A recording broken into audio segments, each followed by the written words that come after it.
Êxodo 17, 8.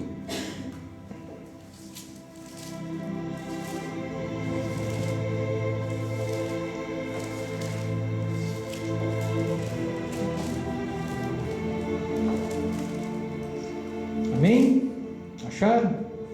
Capítulo 17, versículo 8. Está escrito assim: Então veio Amaleque e pelejou contra Israel em Refidim. Pelo que disse Moisés a Josué: Escolhe-nos homens e sai a peleja contra Amaleque. Amanhã eu estarei no cume do outeiro, e a vara de Deus estará na minha mão. E fez Josué como Moisés lhe dissera, pelejando contra Amaleque. Mas Moisés, Arão e Hur subiram ao cume do outeiro. E acontecia que quando Moisés levantava a sua mão, Israel prevalecia. Mas quando ele abaixava a sua mão, Amaleque prevalecia. Porém as mãos de Moisés eram pesadas. Por isso tomaram uma pedra e a puseram debaixo dele, para assentar-se sobre ela. E Arão e Hur sustentaram as suas mãos, um de um lado e outro do outro. Assim ficaram as suas mãos firmes até que o sol se pôs. E assim Josué desfez Amaleque e a seu povo ao fio da espada. Amém? Fecha teus olhos um momento, vamos pedir que Deus abençoe essa palavra nesta hora. Senhor nosso Deus, em nome de Jesus Cristo, meu Deus, é a Tua palavra infalível, Senhor, a Tua palavra poderosa, a Tua palavra que nos ensina, a Tua palavra que nos exorta, que nos repreende, Senhor. Meu Deus, através dela, fala conosco. Assim como nós ouvimos, Senhor, que se precisamos ser repreendidos, nos repreende, Senhor, nos ensina a andar nos caminhos certos, Senhor, porque nós queremos ser abençoados pela Tua palavra, e que, meu Deus, ela venha trabalhar de maneira poderosa no nosso interior, Senhor, que seja tudo para a Tua honra e para a Tua glória. É isso que nós te pedimos, em nome de Jesus, amém. A história aqui é o seguinte: existiam em Israel vários povos ao redor inimigos, e um desses era Amaleque. E Moisés falou: Josué é o general do exército de Israel. Josué, pega os homens lá e vai para a guerra. E Moisés falou: eu vou subir na montanha e vou estar com um cajado, que Deus me deu autoridade, me deu um cajado, eu vou estar lá em cima. E diz que eles foram para a guerra. E diz que quando Moisés levantava o cajado para cima, Israel ia para cima e conseguia vencer. Mas Moisés já estava velho. Moisés já está com uns 90 anos aí nessa época, 90 ou 100 anos. Então não aguenta ficar muito tempo. Até a gente fica muito tempo com o braço, assim, daqui a pouco o braço está caindo. E ele não conseguia permanecer firme com o braço. E quando diz que o braço abaixava, o inimigo ia para cima. O que a gente vai aprender primeiramente aqui, gente? Moisés, o que ele era? O líder. Ele era o líder de Israel. Aí eu vou colocar aqui na igreja. Quem que é o líder da igreja? O pastor. Não é assim? Moisés, ele tinha, o que ele tinha na mão? Ele tinha um cajado. O que o cajado representa? O cajado representa autoridade. Não precisa abrir sua Bíblia, mas em Êxodo 4,17 está escrito assim: quando Deus deu a vara para Moisés, ele falou assim: e leve na mão esta vara. Deus falando para Moisés: e com ela você fará sinais miraculosos. Uma das coisas que a autoridade de Deus, quando a gente recebe a autoridade de Deus, é fazer milagre, é fazer coisas sobrenaturais. Moisés, ele pegou aquela vara na frente de Faraó e jogou assim, disse que ela virou cobra. Moisés, ele tocou no mar vermelho, disse que o mar vermelho abriu. Moisés fez grandes milagres com aquele cajado. Porque não é que o poder estava no cajado, mas representava a autoridade. Segura aí mesmo, tira o teu dedo daí, vai lá para Lucas. Lá no terceiro livro do Novo Testamento. Lucas 9:1. Vamos entender mais sobre essa autoridade que Deus dá àqueles que são líderes. Lucas 9:1. Mateus, Marcos, Lucas. Capítulo 9, versículo 1. A palavra de Deus está escrito assim: Jesus, reunindo os 12, deu-lhes poder e autoridade para expulsar todos os demônios e curar doenças. Quer dizer, a autoridade que é como se fosse o cajado que Moisés recebeu. Jesus, ele passou para os seus discípulos autoridade para expulsar demônios e para curar doenças. Vai um pouquinho para frente, está indo no 9:1, vai no 10:19. Lucas 10:19. Está escrito assim: e eu lhes dei autoridade para pisarem sobre as cobras e escorpiões, e sobre todo o poder do inimigo, e nada lhes fará dano. Então vamos parar um pouquinho aqui. Autoridade, primeiramente, qual que é uma das funções da autoridade que o líder, aquele que está na frente, recebe de Deus? Para fazer milagre. Moisés, ele fez aquele monte de milagre. Jesus, ele falou: vem cá, discípulo, toma, autoridade para vocês. Eles iam lá e expulsavam demônio, ia lá, curava doença, ia lá, ressuscitava morto. O pastor da igreja, hoje em dia, ele também tem que ter essa autoridade. Os irmãos aqui, acho que a maioria conhece, porque eu já contei a história, mas essas irmãs que não ouviram essa história ainda. Ano passado, no começo do ano, a minha mãe faleceu, em janeiro. E ela estava com câncer, e ela estava hospitalizada no hospital. E eu falei, ela já estava ruim, né? Eu falei, eu vou para me despedir, né? Mas eu tinha esperança que eu ia encontrar ela viva ainda, né? E eu já tinha marcado passagem, tudo, e ia pegar o avião no sábado. Só que na sexta ela faleceu. Mas mesmo assim eu falei, não, eu vou. Porque eu penso assim, gente, tem muita gente que, né, o familiar morre, a pessoa está aqui no Japão, o familiar morre no Brasil, mas e quer sair correndo. Mas já morreu, né? Eu penso assim, depois que morreu, você não tem o que fazer mais pela pessoa. Eu fui mais para ajudar o meu pai e meu irmão que ficaram, porque eles sofreram muito, porque eles acompanharam, né, toda a trajetória da doença, né? Câncer é uma doença terrível, né? É uma doença que você vê a pessoa minguando assim aos poucos. E eu fui mais para dar força para eles. Aí eu peguei o avião no sábado, cheguei lá na segunda de madrugada. E do aeroporto eu fui direto para o velório. Eu cheguei lá, falei com meu pai, falei com meu irmão, tinha as outras pessoas familiares da esposa do meu irmão. E foi passando a hora, entrou a madrugada, todo mundo foi embora, só ficou eu, meu pai e meu irmão lá no velório, velando a minha mãe. E ficamos lá a noite inteira, conversando, né? E 6 da manhã, a gente está lá, não sei, no Brasil é assim, tem um cemitério, e dentro do cemitério tem as capelas para fazer o velório das pessoas, né? Alguns cemitérios tem, então é mais ou menos assim. E um senhor de bicicleta entrou dentro do cemitério. E aí a gente estava lá e ele chegou perto da gente. E ele estava bêbado. E sabe como que é bêbado, né? Começa a perguntar tudo. Quem que é? Não sei o que. Pergunta lá. Minha mãe faleceu. Não sei o que. E conversa vai, conversa vem. Comecei a falar de Jesus para ele. E eu senti de fazer uma oração para ele. Ah, senhor, vem aqui, deixa eu fazer uma oração para o senhor, né? O senhor já está aqui. Eu não era pastor ainda, eu era presbítero. E eu fui um pouquinho assim, pro canto, assim, um pouquinho fora da capelinha pequenininha, um quarto disso aqui. E quando eu botei a mão no olho, o demônio manifestou. Eu só botei a mão.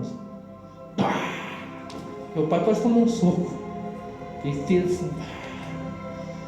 E ele ficou de 4 na minha frente, rosnando, igual um cachorro.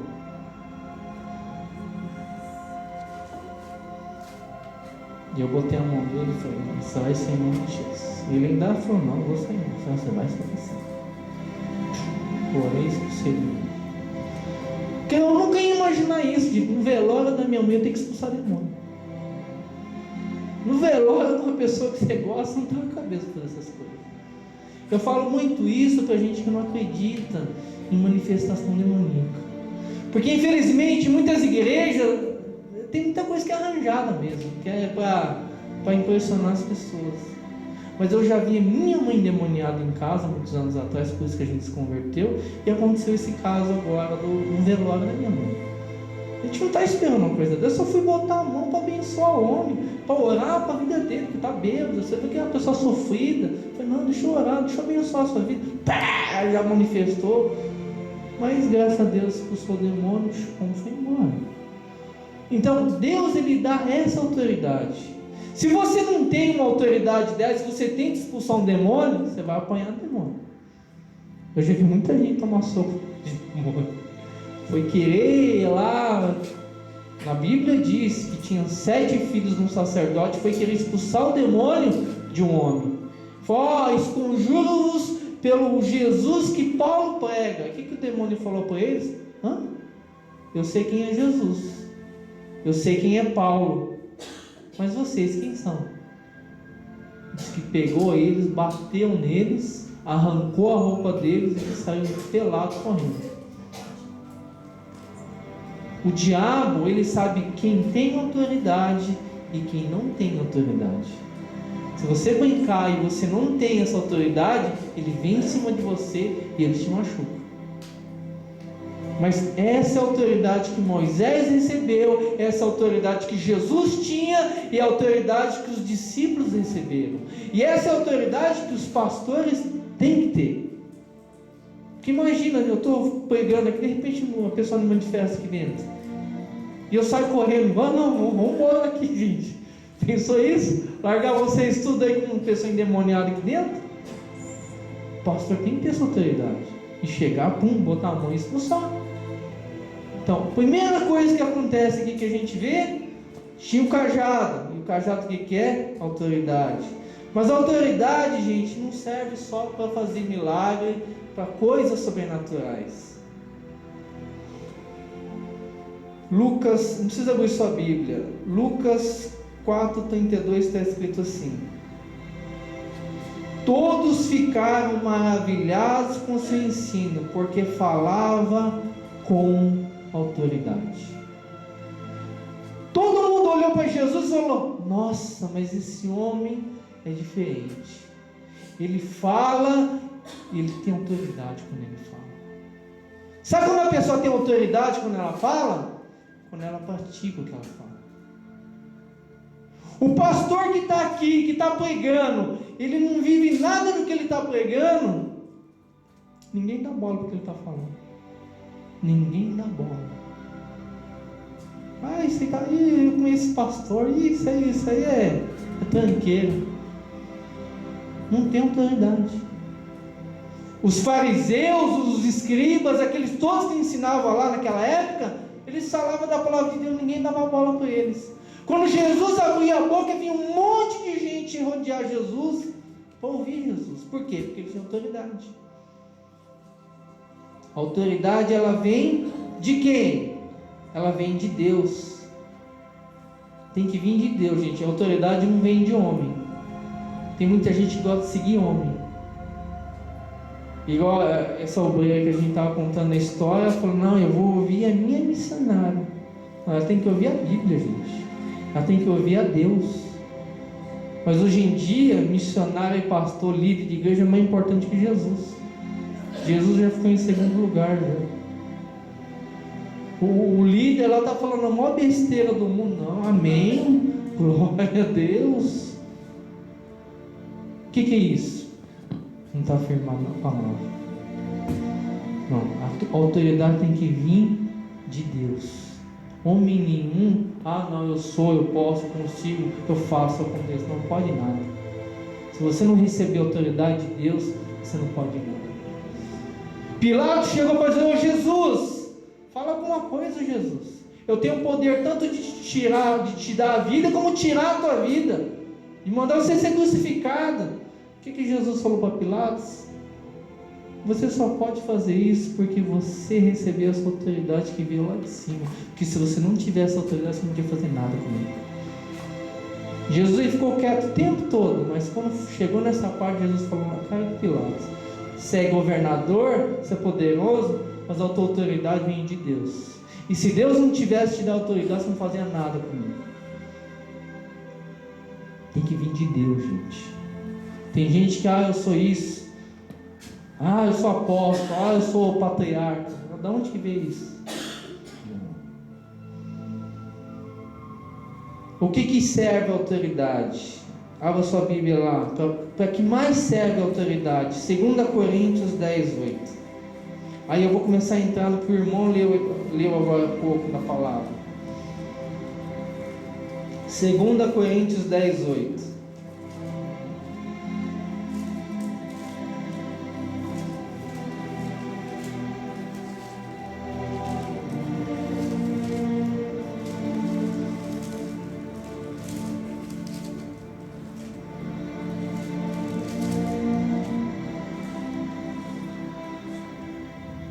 A palavra de Deus está escrito assim: pois, Paulo falando, pois mesmo que eu tenha me orgulhado um pouco mais da autoridade que o Senhor nos deu, não me envergonho disso, pois essa autoridade é para edificá-los e não para destruí-los. Paulo, ele também recebeu uma autoridade. Paulo, ele era um pastor. Paulo, ele era um líder. Ele falou assim: eu recebi uma autoridade de Cristo, eu recebi uma autoridade de Deus. Para quê? Para edificar vocês. Quando a gente ensina, quando a gente repreende, quando a gente exorta, a gente está edificando você. A gente está te fortalecendo. O que Paulo falou? Que não é para destruir vocês. Uma repreensão, um ensino, uma orientação, não é nunca para humilhar, para devastar ninguém. É para fortalecer a pessoa. A pessoa fica firme, porque a gente só aprende quando a gente erra e a gente é corrigido, gente. Os nossos pais faziam isso com a gente, não faziam? Menino, não mexe aí, não faz isso, menino, não faz aquilo outro. Você foi aprendendo, não foi? Tem que ser assim dentro da igreja. Para que mais serve a palavra? Isso aqui é forte. Tito 2,15.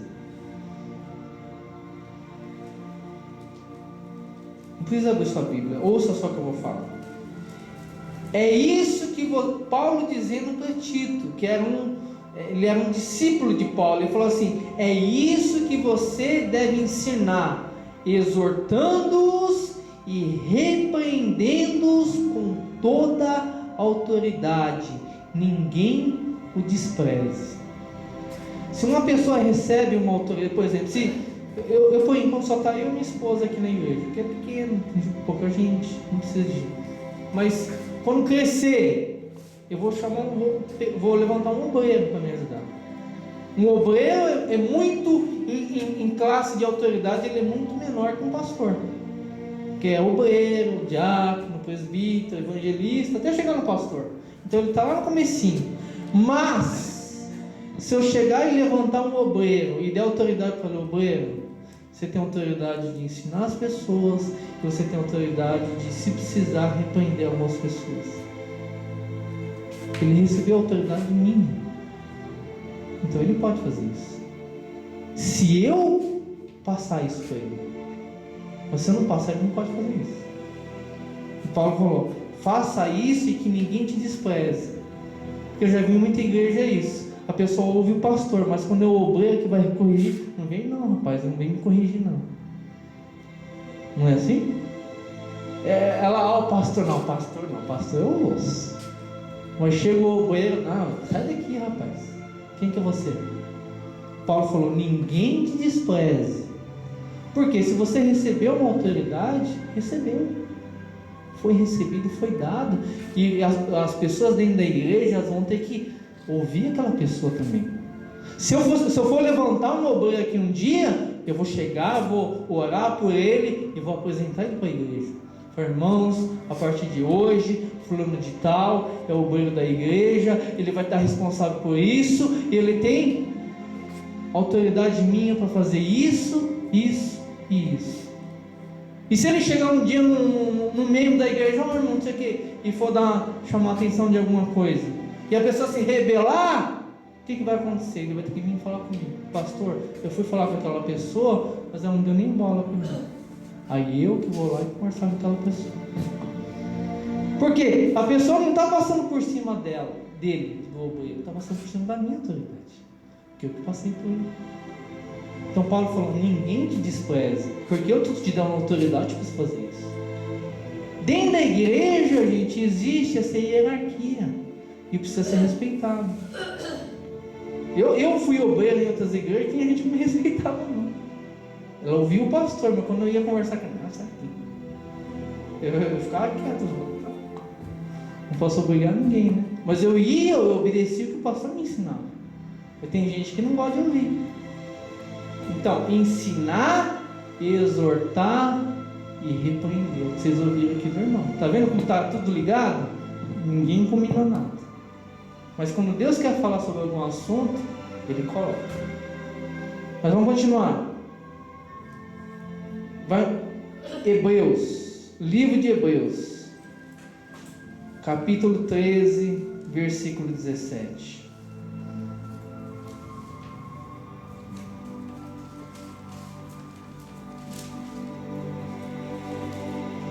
Eu estava pensando assim, como eu estudo no sábado, eu vou começar a colocar no telão aqui, aí fica mais fácil, fica mais rápido, fica mais ágil. Aí vocês não precisam nem abrir a Bíblia, é só vocês lerem aqui. Mas enquanto não tem, vocês vão caçando na Bíblia mesmo. Hebreus 13, 17 está escrito assim: obedeçam aos seus líderes, submetam-se à autoridade deles. Eles cuidam de vocês como quem deve prestar contas. Obedeçam-lhes para que o trabalho deles seja uma alegria e não um peso, pois isso não seria proveitoso para vocês. Olha que importante essa palavra, gente. O que a palavra está ensinando? Obedeça. A autoridade sabe por quê? Para ser obedecida. Obedeça os seus líderes, seja um pastor, seja um presbítero, seja um diácono, seja um obreiro. Obedeça. Para quê? Para que eles façam com alegria. Tem pastor que vive triste, porque ninguém obedece. O pessoal só dá trabalho na igreja. Ele fica perturbado. Porque se o pastor está aqui, conversa, ensina, mas é aquele pastor ágil, ele vai, aconselha a pessoa está pensando: quer oração? Vamos orar? Tem que visitar, vamos visitar. Vamos. Aquele pastor que faz as coisas, viu, gente? Não é pastor encostado. Aquele que é ágil e faz as coisas dentro da igreja, e ele explica, ensina as pessoas, e as pessoas obedecem, o que acontece? As pessoas, ele vai ficar feliz, porque ele fala, ele explica, as pessoas numa boa, elas obedecem. Então vai fazer o quê? Vai fazer com alegria, e não vai ser um peso, porque se for um peso, não vai ser proveitoso para vocês, porque eu vou começar a ficar estressado, vou começar a ficar chateado. Gente, tem muito pastor que abandona o ministério porque ele não aguenta, que ninguém quer obedecer, ninguém quer ouvir. Então que seja, se vocês obedecem, se vocês seguem, porque vocês não estão obedecendo a mim não, gente, vocês não estão obedecendo a Deus. Isso, em toda igreja que eu passei, eu procurei passar essa visão. Não fica olhando para mim, porque você vai olhar para mim e você vai ver um defeito. Eu estou cheio de defeito, estou cheio de falha. Mas olha e pensa assim: não, mas Jesus colocou ele lá. Olha para Jesus. Jesus levantou ele estava na frente, então a gente tem que obedecer. E é claro, você vai estar vendo pelas minhas atitudes se eu estou preocupado com a tua alma ou não estou. Não é assim? Porque tem pastor que só você já vê que não está nem aí para ninguém. Ele está preocupado com a vida dele. Então isso vocês têm que estar observando. Vocês têm que estar ajudando o pastor. O pastor, eu falo com o pastor, ele me orienta, ele me dá atenção, ele faz isso, faz aquilo. Não, tem que ver. Autoridade. Mas vamos continuar. E o que a Bíblia fala? Que Moisés, ele cansou. E o que os dois ajudantes dele fizeram? Botou uma pedra debaixo dele e falou: Moisés, senta aí, Moisés. Diz que eles seguraram os braços de Moisés até eles venceram a guerra, não foi assim? Está escrito na palavra de Deus. O líder precisa de ajuda. Tem pastor que quer mandar na igreja: eu faço tudo, eu que mando, e ninguém não fala nada. Não é assim. O pastor, ele precisa de ajuda. Eu preciso da ajuda de vocês. É igual aconteceu semana passada. Não sei nem com todo mundo, perguntei sugestão, se está passando algum problema, alguma dificuldade, porque eu quero ouvir. Eu não sou o Deus aqui dentro. Ó, a gente me obedece, que não obedecer eu vou orar e vou mandar fogo em vocês, hein? Pastor, não pode desse jeito não. Eu preciso da ajuda de vocês. A igreja, igual eu falei, a igreja que é um corpo. O corpo não anda separado, um para cada canto. A gente tem que andar junto. A gente tem que pensar junto. Olha o que está escrito na palavra de Deus. Uma coisa que a gente vê, que a gente começa a observar nisso, é quando Deus falou lá no começo, em Gênesis 2,18, está escrito assim: então o Senhor Deus declarou: não é bom que o homem esteja só, farei para ele alguém que o auxilie e lhe corresponda. Deus, ele sempre tem essa ideia. Nunca é bom a pessoa estar sozinha. Nunca. É bom sempre estar dois. Por isso que existe um casal no casamento, uma família. Porque se um estiver fraco, o outro levanta ele. Não é assim? A Bíblia fala: se um está com frio, o outro vai lá e esquenta. Não é assim? Um caiu, o outro pega e levanta. O pastor é a mesma coisa, ele precisa de ajuda. Eu não vou fazer tudo sozinho. A pessoa tem que colocar essa placa lá em cima sozinho, não dá. Não, eu sou o pastor, eu sou o bom, não preciso de ajuda de ninguém, não. Eu vou fazer sozinho. Eu preciso. Isso aqui é só um exemplo, gente. Mas em tudo, seja na ajuda da igreja, nas coisas materiais, seja em tudo, as coisas espirituais. Daqui a pouco vocês, lá na frente, pode se tornar o Breno. Porque se a igreja crescer, eu vou precisar de ajuda de pessoas. Vocês que estão começando aqui, futuramente, vocês vão estar ajudando, espiritualmente falando. Vamos servir a Santa Ceia. Vem os obreiros trazer a Santa Ceia. Eu não vou fazer tudo. Manifestou demônio aqui. Eu vou ao obreiro, vai lá arrancar o demônio lá. É assim? Eu vou passar a autoridade. Eu não vou fazer tudo sozinho. Eu não sou Deus aqui dentro. Então o pastor, ele precisa de ajuda. Então, na família, Deus, ele estipulou isso. Ninguém pode ficar sozinho. Igual eu falei, 1 Coríntios 12,14: o corpo não é composto de um só membro, mas de muitos. Não é assim? Teu corpo tem 2 braços, 2 pernas, uma cabeça, 2 mãos, 2 pés, é um monte de membro, não é assim? Então tem que ser assim. E o que precisa ser feito dentro da igreja? Tiago 5,16, olha o que está escrito: portanto, confesse os seus pecados uns aos outros e orem um pelos outros para serem curados. A oração de um justo é poderosa e eficaz. O pastor não é só o pastor que ora por vocês, não, viu, gente? O pastor tem que receber muito mais oração de vocês. Porque eu estou orando, mas vocês são muitos, eu sou um só. Espiritualmente falando, eu estou na frente da guerra, da batalha. O inimigo, ele vai vir bater em mim primeiro. É como se eu estivesse aqui e está todo mundo atrás de mim, e o diabo vem para cima e eu fico na frente. Quem vai tomar a primeira pancada sou eu.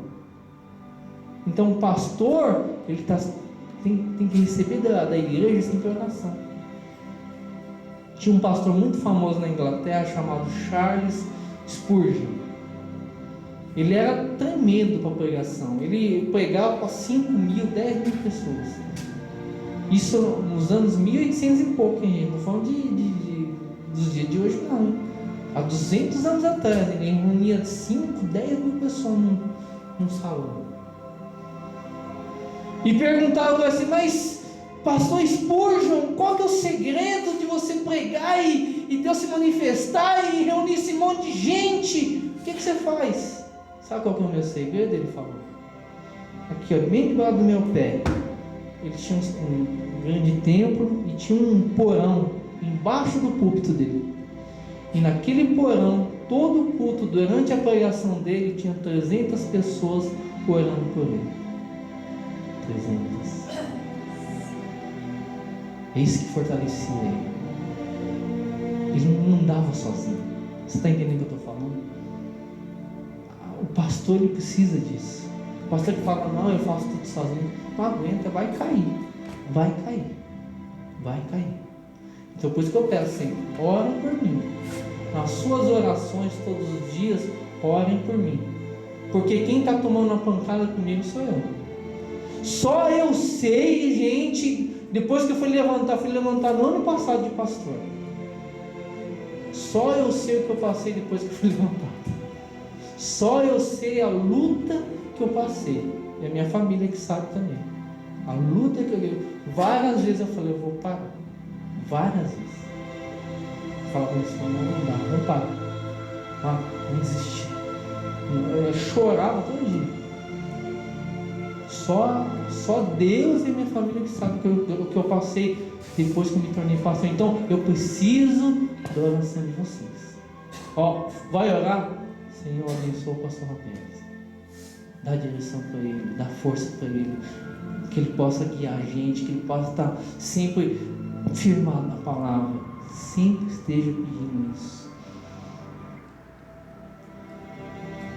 Então tem que haver união dentro da igreja, não é assim? União. Olha o que está escrito lá naquele coraçãozinho, debaixo do ar-condicionado lá. Como é bom e agradável viver unidos os irmãos. É isso que tem que haver dentro da igreja. União. Já pensou? Eu estou na igreja aqui, um monte de gente não gosta de mim. Em vez de orar para me fortalecer, fala: Deus, derruba esse pastor. Tá perdido, gente. Não é verdade? Tem que ter união dentro da igreja. Senão o pessoal me derruba daqui. Não é? E para terminar essa parte, Filipenses 2:2 está escrito assim: completai a minha alegria, de modo que penseis a mesma coisa. A gente tem que pensar a mesma coisa. Tenhais o mesmo amor que vem de Deus. Sejais unidos de alma, tendo o mesmo sentimento. É isso que... Um casamento é assim, gente. Um casamento, se o marido e a esposa não estiver pensando junto, não vai para frente. Um quer ir para a esquerda, outro quer ir para a direita. Onde que vai esse casamento? Não vai para frente. Um ou outro, de vez em quando, vai ter que abrir mão. Não, você quer ir para a esquerda? Não, dessa vez eu vou deixar, mas vamos para a esquerda então. Aí mais para frente: vamos para a direita? Não, eu quero para a esquerda. Não, tá, você abriu mão aquela hora, eu vou abrir mão agora, vamos para a esquerda, para a direita agora. O casamento é assim também. A Bíblia fala que dentro da igreja, gente, cada um pensa diferente, não é assim? E às vezes vai ter conflito. Não existe igreja perfeita. Mas o que a Bíblia fala? O próprio Paulo fala: suportai-vos uns aos outros em amor. Lá em 1 Coríntios 3 está escrito: o amor tudo suporta. Se a gente ama, gente, e eu não estou falando de sentimento, não. Estou falando de obediência à palavra. Amor é obedecer o que Deus ensina a gente. Então, eu não gosto muito daquele irmão, mas eu vou amar ele. Eu vou orar por ele. Se ele pedir minha ajuda, eu vou ajudar. Não é questão de sentimento, é questão de obediência à palavra. Jesus falou assim: se o teu inimigo pedir um copo d'água para você, Dá um copo d'água para ele. Dá um copo d'água. Ah, não, pastor, para o meu inimigo, não, eu vou dar um copo d'água, mas eu vou dar com veneno. Não é questão de sentimento, é questão de obediência. Amor é obediência a Deus. Amém? Mas vamos continuar, volta lá em Êxodo. E eu vou terminar aqui com essa parte. Êxodo 18:13. E aconteceu que ao outro dia Moisés assentou-se para julgar o povo, e o povo estava em pé diante de Moisés desde a manhã até a tarde. Vendo, pois, o sogro de Moisés tudo que ele fazia ao povo, disse: que é isso que fazes ao povo? Por que te assentas só e todo o povo está em pé diante de ti desde a manhã até de tarde?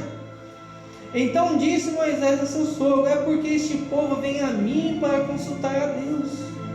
Quando tem algum negócio, vem a mim para que eu julgue entre um e outro e lhes declare os estatutos de Deus e as suas leis. O sogro de Moisés, porém, lhe disse: não é bom o que fazes. Totalmente desfalecerás, assim tu como este povo que está contigo, porque este negócio é muito difícil para ti. Tu só não podes fazer. Ouve agora a minha voz. Eu te aconselharei e Deus será contigo. Se tu pelo povo diante de Deus e leva tu as coisas de Deus. E declares os estatutos e as leis e fazes saber o caminho que deves andar e a obra que deves fazer. E tu, dentre todo o povo, procura homens capazes, tementes a Deus, homens de verdade, que aborreçam a avareza, e põe-lhes sobre eles por maiorais de 1000, maiorais de 100, maiorais de 50 e maiorais de 10, para que julguem este povo em todo o tempo, e seja que todo negócio grave tragam a ti, mas todo negócio pequeno eles o julguem, assim a ti mesmo te aliviarás a carga, e eles levarão contigo. Olha que interessante isso aqui, gente. Moisés, imagina, 2 milhões de pessoas ele estava liderando. Mas eu não vou nem falar 2 milhões. Faz uma fila de 500 para tomar conselho com Moisés. E ele tem que ficar de tarde até de noite conversando com cada pessoa. O sogro dele olhou aqui e falou: não está errado assim. Moisés, você não vai aguentar desse jeito. Todo dia 500 para se aconselhar, todo dia, de manhã até de noite. Não, você não vai aguentar, Moisés, você já está velho, Moisés. Sabe o que você faz, Moisés? Eu sei que você tem que ensinar, tem que ajudar.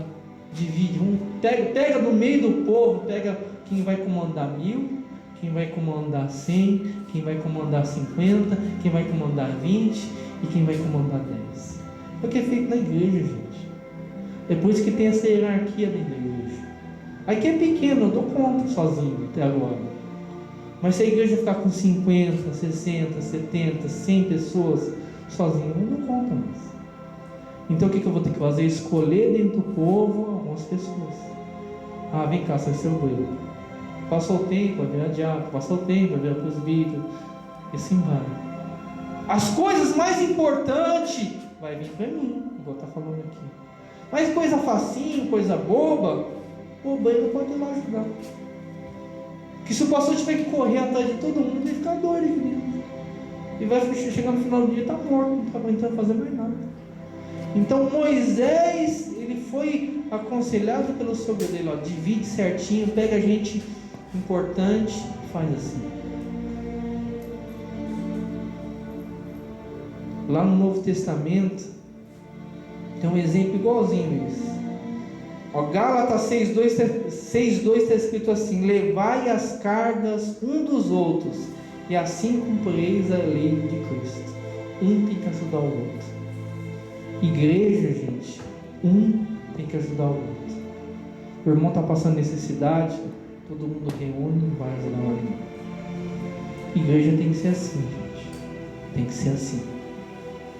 Ah, não, aquele irmão é chato, deixa ele se arrebentar. Não. Não está cheio de tipo de coisa. Uma coisa que existe dentro da igreja que eu não concordo é panelinha. Fica um grupinho lá, fica outro grupinho lá, outro lá. Não tem nada de grupinho, é tudo igual aqui. Não tem nada de grupinho, não. Vamos tomar café junto, vamos comer junto, vamos conversar junto. Se tem algum problema, acontecer algum atrito e eu fico sabendo, eu na hora, gente, eu chamo as pessoas, sento e converso. Eu já fiz isso em outras igrejas. Começou a ter atrito, uma família com outra. É ruim, né? E ninguém chega perto do outro. Eu falei, não, gente, vamos parar com isso. Chamei todo mundo, vamos sentar, vamos resolver. Resolveu. Não pode. É igual aquela conversa do começo aqui do culto. Ah, não, eles estão brigando, eles se viram, não estou nem aí. Isso não é problema meu. Um não gosta do outro, eles que se viram. Não pode ser assim, gente. Ou a gente toma a iniciativa e vai orientar as pessoas, ou vai virar uma bagunça que nem na igreja. Vai virar guerra. Mas, para a gente terminar, abra sua Bíblia em Atos. Para terminar. Aí eu vou terminar. Atos 6, versículo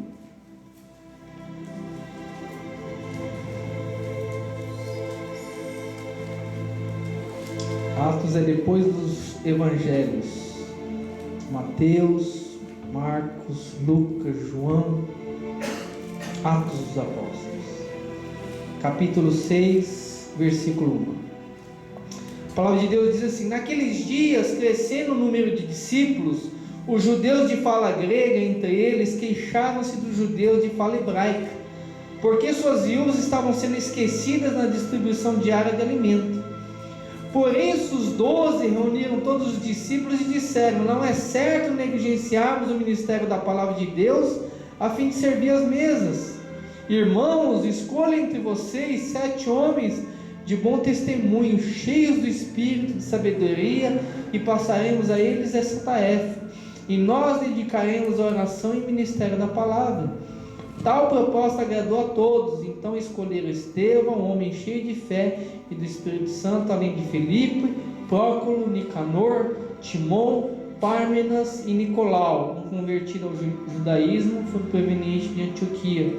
E apresentaram esses homens aos apóstolos, os quais oraram e lhe impuseram as mãos. Quer dizer, a igreja naquela época começou a crescer, e os discípulos, os apóstolos de Cristo, eles tinham que estudar a Bíblia, eles tinham que orar.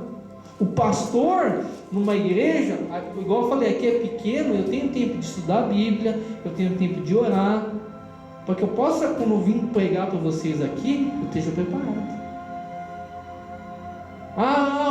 Pastor, tem que fazer isso, pastor, a igreja cresceu, eu tenho que fazer isso, eu tenho que fazer aquilo, não vou ter tempo de fazer mais nada. Eu não vou estudar mais a Bíblia para pregar para vocês, eu não vou orar mais para me consagrar a Deus, vai virar uma beleza. Infelizmente, eu ia em igreja, eu já frequentei igreja, que o pastor, não sei o que ele ficava fazendo a semana inteira, mas 15 minutos antes do culto, ele entrava dentro do banheiro para ler 15 minutos a Bíblia para depois pregar. Aí fica aquela beleza a pregação, né? Você não entende nada que ele está falando, não te edifica nada, não te fortalece nada. Não pode ser assim, gente. Os apóstolos falaram: não, a oração e a palavra é mais importante. Você tem que fazer outras coisas dentro da igreja, vão levantar gente aqui dentro e eles vão fazer isso. Não pode, pastor, gente, hoje vocês estão aqui, mas vocês podem ir para outra igreja depois. Não sei, vocês podem voltar para o Brasil. Uma coisa vocês têm que guardar no coração de vocês: pastor, se ele não ora e se ele não estuda a palavra de Deus, não serve. Não serve. E você vai perceber isso na pregação dele. Eu já vi muito pregador que eu ficava assistindo, o cara ficar contando história aqui em cima. A gente não vem na igreja para ficar ouvindo a história dos outros. Tinha um que contava a história do bombeiro, a gente já estava cansado de ouvir a história do bombeiro, e todo dia vinha a história do bombeiro também. Sabe, ele lia o versículo, todo quanto ele mudava o versículo, mas sempre ele voltava no bombeiro. A historinha para você chorar, sabe? O menininho estava com câncer, o bombeiro foi lá, subiu na escada, levou as coisinhas para ele, todo mundo chorava. Irmão, a gente não vive disso, gente. O que Jesus falou para o diabo? Nem só de pão viverá um homem, mas de toda a palavra que sai da boca de Deus. Você não vem aqui para ouvir historinha. É claro que no meio de uma pregação eu vou contar algumas histórias para ilustrar o que eu estou querendo dizer. Mas eu não vou ficar aqui o tempo todo contando uma historinha para você. Ah, gente, põe Joãozinho, Mariazinha, pelo amor de Deus. Você fica na tua casa, poxa. Não é verdade? Então o pastor ele tem que se esforçar, estudar.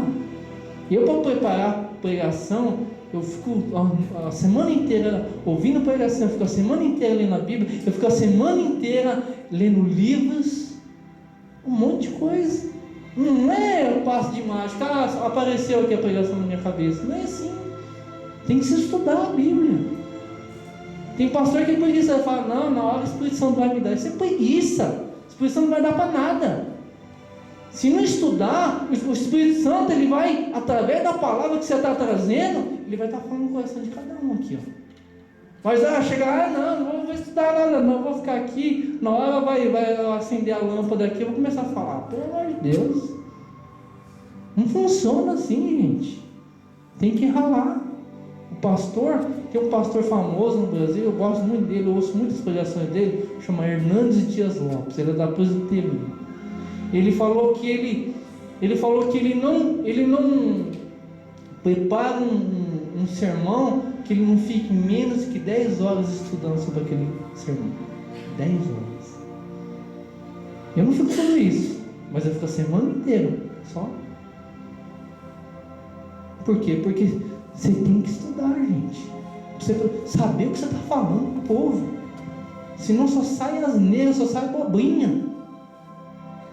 Eu fui numa outra igreja visitar lá e tô lá. Aí louvor para lá e para cá, mais de 1 hora de louvor. Pelo amor de Deus. Aí chegou na hora da palavra, aí o presbítero foi dar a palavra. Tá. Aí começou.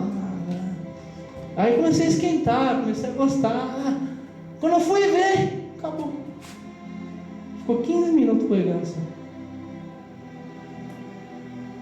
Quando ia, acabou. Irmão, vamos, levanta, vamos fazer oração. Eu falei, pelo amor de Deus, você sai com fome dentro da igreja. Você vai para comer um arroz, feijão com bife acebolado com uma salada, chega lá e te dá um misoshiro só. Você não vai ficar com raiva? Você está indo com fome, você sabe que vai servir comida. Você está pensando que você vai comer bife com salada. Chega lá, toma essa tigelinha de misoshiro. Você vai xingar, não vai? Em muito lugar está assim. Por quê? Porque ninguém quer se esforçar para trabalhar e estudar a palavra de Deus. Porque não é fácil mesmo. Então a gente tem que ser assim, né? Então guarda. O que você tem guardado da pregação de hoje? O que você tem guardado no teu coração? Primeiro, o pastor é líder, mas ele precisa da tua ajuda. Eu não estou sozinho aqui. A gente é um corpo, então a gente tem que andar junto. Preciso da oração de vocês. Oração de vocês. Se crescer aqui, eu vou levantar gente. Deus vai me dar direção, falar isso aqui, fulano de tal, vai ser o obreiro. Eu, com autoridade, não só expulsar demônio, não só orar e fazer a pessoa ser curada, porque não sou eu que cura, gente. Presta bem atenção, em muitas igrejas que você já deve ter ido, você já foi, o pastor fala, vem cá que eu vou te orar, que eu vou te curar. É errado. O pastor nem tem poder de curar ninguém. O pastor não tem poder. Quem vai curar é Deus, se Ele quiser. Não é?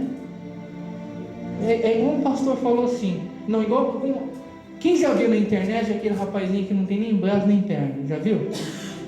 Ele foi no Brasil esses dias atrás. Ele foi lá na Batista, na igreja, na Lagoinha. Ele foi lá na Lagoinha. Ele vai no mundo inteiro pregar, né? E ele nasceu assim, sem os braços e sem as pernas. Ele só tem um toquinho assim, que fica aqui, ó. E ele conta todo o testemunho dele, da luta que ele passou, que ele até tentou se matar, se suicidar quando ele era pequeno. Mas ele fala assim: gente, eu orei para Deus me dar os braços, eu orei para Deus me dar as pernas, mas ele não quis me dar. Mas Deus falou que eu podia glorificar Ele do jeito que eu sou. E ele vai no mundo inteiro, ele fala a palavra de Deus com um monte de gente, mesmo não tendo nem braço, não tendo nem perna. Porque Deus, ele trabalha, não precisa, ele fala, não precisa ter braço, não precisa ter perna, eu preciso ter Deus. É isso que ele fala. Eu preciso ter Deus. Porque tem gente que tem braço, tem perna, não faz nada para Deus. Não é verdade? Tem gente que tem tudo, tem dinheiro, tem saúde, tem um corpo perfeito e não move uma palha para Deus. Mas ele, com toda a dificuldade dele, ele vai e prega o Evangelho. Então a gente tem que ser assim, tem que ser disposto a fazer a vontade de Deus. A gente que se limita, gente. Deus não está conseguindo. Não é que Deus não está conseguindo fazer, a gente está limitando a Deus.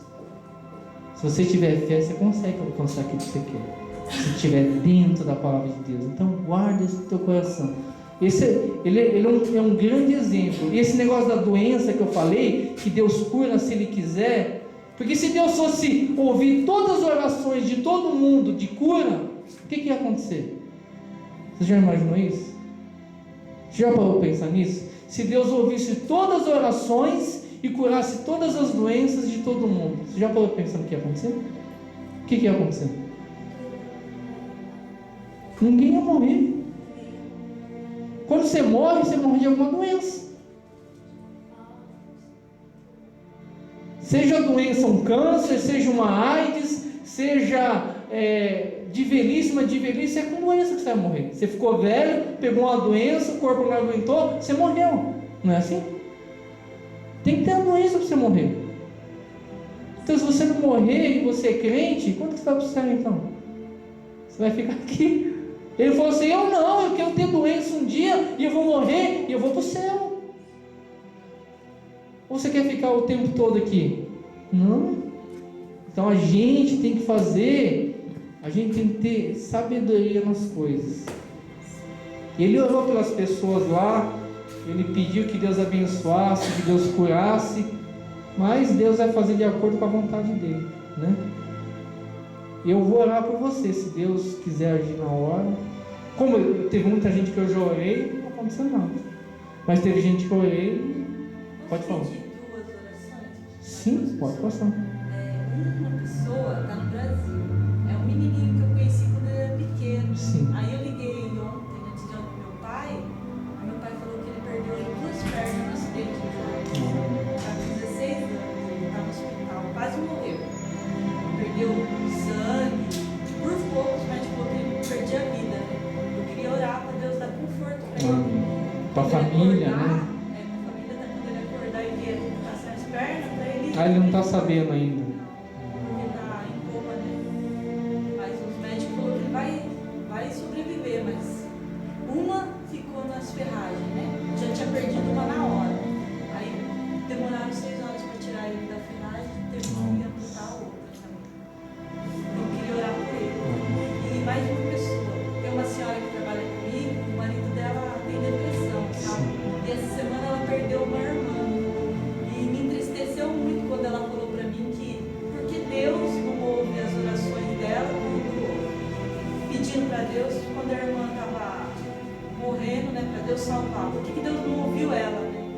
Então eu queria que Deus, assim, pedir para vocês orar para ela, para Deus por amor no coração dela, para ela entender que quando é assim, é bom visitar a pessoa também, né? Se tiver uma oportunidade, a gente visita a pessoa, porque o momento mais difícil das pessoas e onde muita gente se revolta com Deus esses dias, onde alguém querido morre e a pessoa fala: por que Deus permitiu isso?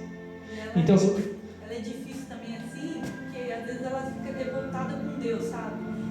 E ela fala: meu marido fala que evangélico tudo fala mal dos evangélicos, sabe? Aí eu tô tentando, porque eu não tô vindo na igreja, pastor, mas eu tô lendo até o livro do Hernando, desse pastor. Sim. Estou lendo em casa todo dia o livro dele. Então, eu não estou vindo assim,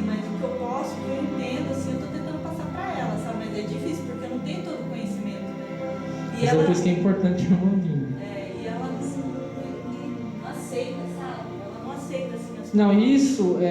isso é o trabalhar de Deus. A gente não convence ninguém. É o Espírito Santo. A Bíblia fala que é o Espírito Santo que convence da justiça, do pecado e do juízo. Então, o nosso dever, o nosso trabalho, o que é? Você falar da palavra de Deus para a pessoa e orar por ela. Não adianta você ficar em cima também da pessoa, porque ela vai se irritar uma hora. O jeito que eu achei melhor foi contar as histórias da Bíblia. Não tem problema. Se Deus te deu uma direção de falar isso, não tem problema. Se ela de bom gosto, de bom grado, ela te ouve, não tem problema nenhum. Porque nunca vai fazer mal você falar a palavra de Deus para uma pessoa, nunca vai fazer o bem. A Bíblia fala que a palavra, ela consola as pessoas também, né? Consola. Mas precisa a gente marcar, a gente vai um dia visitar essa pessoa.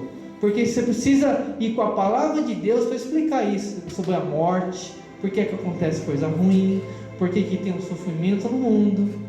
Por exemplo, essa semana eu ouvi, fiquei ouvindo, né? Tem um livro da biografia do Steve Jobs, que é da Apple, fundador da Apple. Só que eu ouvi, né? Eu puxei na internet o livro em áudio, 27 horas o livro, eu ouvi. E ele, quando ele era pequeno, ele ia para a igreja. Ele ia para uma igreja luterana, Steve Jobs. Só que um dia ele pegou uma revista e estava aquela foto daquelas crianças morrendo de fome. E ele pegou aquela revista e foi na igreja e pegou o pastor e falou: pastor, mostrou o pastor. Primeiro ele perguntou assim: pastor, Deus sabe todas as coisas? E o pastor falou: não, Deus sabe sim. Ah, é, pastor? Aí ele pegou a revista: isso aqui, pastor, Deus está sabendo disso aqui? Que essas crianças estão sofrendo? Sim, Steve, que isso é uma coisa mais complicada de explicar, mas Deus está sabendo disso também. Disse: naquele dia ele se revoltou, nunca mais foi para a igreja. E muita gente tem se revoltado e fala: por que o tsunami que aconteceu no Japão? Muita gente se levantou. Por que Deus permitiu isso? Então você tem que ter na palavra sabedoria para explicar para as pessoas o porquê que o sofrimento acontece. Que não é fácil de você explicar também para as pessoas. Não é uma coisa simples. Mas com a direção de Deus você consegue explicar.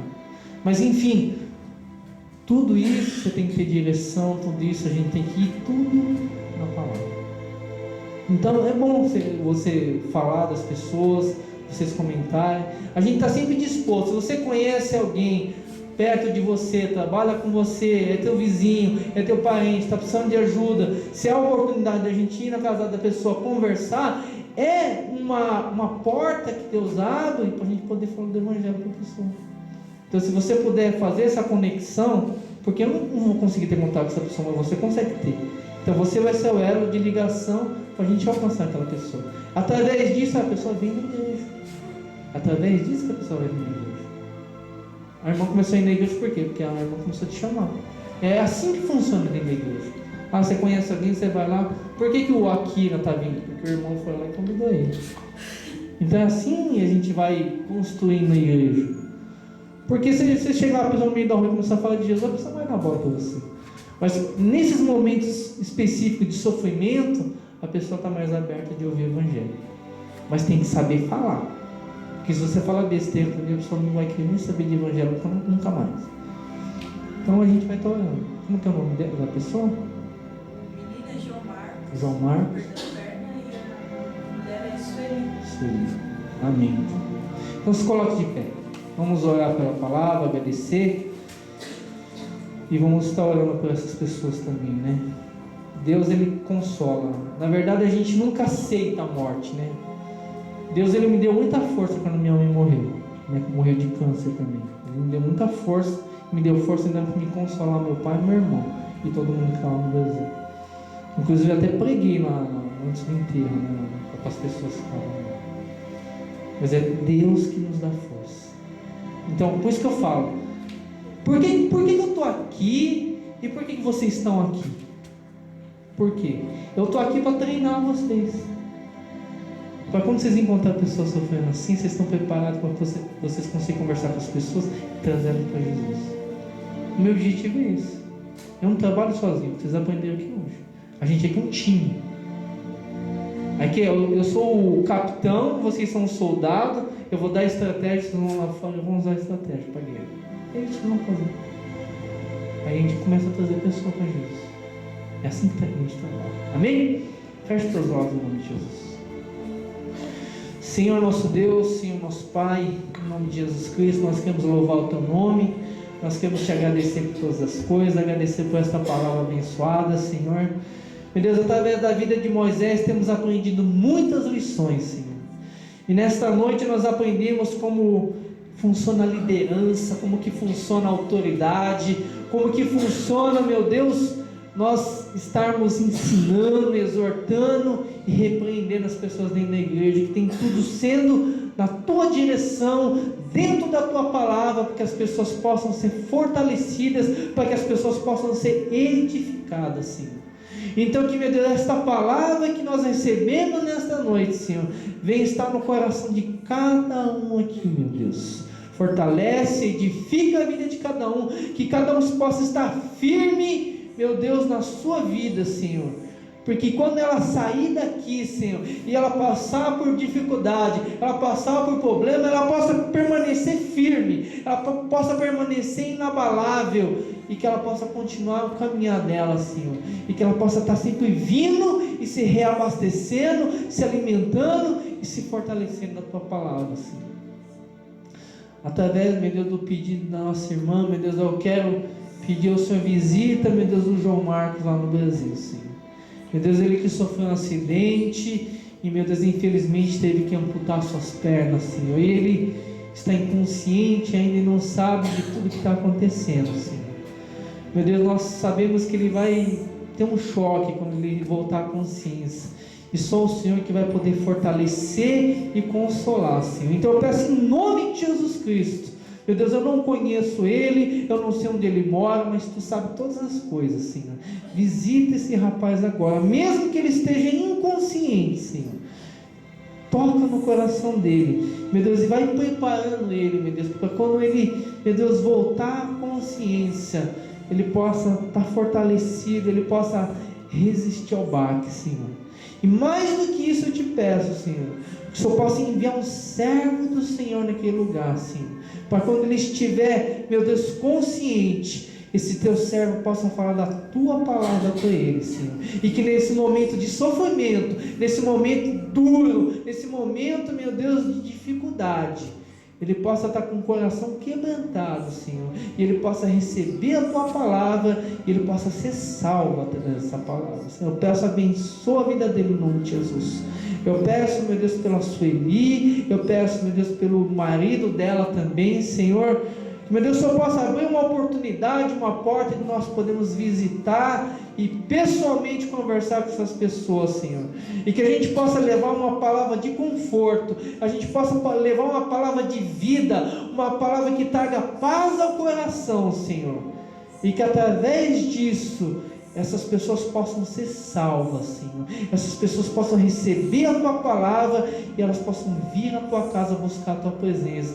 Eu peço, trabalha na vida dessas pessoas, Senhor, porque Tu pode todas as coisas, e nós unimos a nossa fé, e nós Te suplicamos e oramos, abençoa essas vidas em nome de Jesus. É isso que nós Te pedimos e Te agradecemos. Amém e amém. Amém? Vamos confiar, vamos ter fé, tá? E assim, tá cheio de gente no mundo sofrendo, gente. Eu estou orando, Deus coloca gente no nosso caminho, que está sofrendo, que está passando dificuldade, para que a gente possa ter oportunidade de falar da palavra de Deus. Porque infelizmente, quando a pessoa está bem, quando ela não está sofrendo, quando está tudo numa boa, ela não vai dar muita atenção para o Evangelho. Mas quando vem o sofrimento, quando vem a dificuldade, as pessoas elas dão uma abertura e a gente consegue ter essa oportunidade de ir lá e alcançar essas pessoas. Então fica preparado, porque Deus vai estar colocando pessoas no caminho de vocês, que a gente possa, precisou de ajuda, liga para mim, fala, pastor, tem pessoa tal, está precisando. A gente, na medida do possível, a gente vai fazer alguma coisa para trazer essas pessoas para Cristo. Amém? Se você quiser trazer sua oferta, com vontade, coloca na caixa aqui. Depois você viu, Cláudio, marca o nome das pessoas aqui, tá? Mas eu vou estar orando. Fecha os teus olhos. Eu vou estar orando pela oferta, eu vou estar orando pelo livro de oração e vou estar orando para terminar o culto. Amém? Fecha os teus olhos em nome de Jesus. Senhor nosso Deus, Senhor nosso Pai, nós queremos te louvar, te engrandecer por todas as coisas, Senhor. Meu Deus, eu peço abençoa cada ofertante, dizimiza a tua casa, Senhor, que não deixe faltar nada na mesa de ninguém, não deixe faltar nada na tua casa, aqui, Senhor, neste lugar, Senhor, sustenta, que nós possamos ter sempre o sustento de todas as coisas, Senhor, para prosseguirmos nesta obra. E, meu Deus, eu peço abençoa cada vida que está escrita nesse livro. Visita com tua graça e com teu poder, trazendo salvação, libertação, cura. Traz, Senhor, paz, alegria, traz transformação, Senhor. E que seja tudo para a tua honra e para a tua glória. É isso que nós te pedimos e já te agradecemos em nome de Jesus. Levanta as suas mãos, com o amor de Deus, que a graça do nosso Senhor Jesus e a consolação e a comunhão do Espírito Santo do Senhor seja com toda a igreja, agora e para todo sempre. E aqueles que concordam, digam amém. Cumprimenta o sermão da paz do Senhor.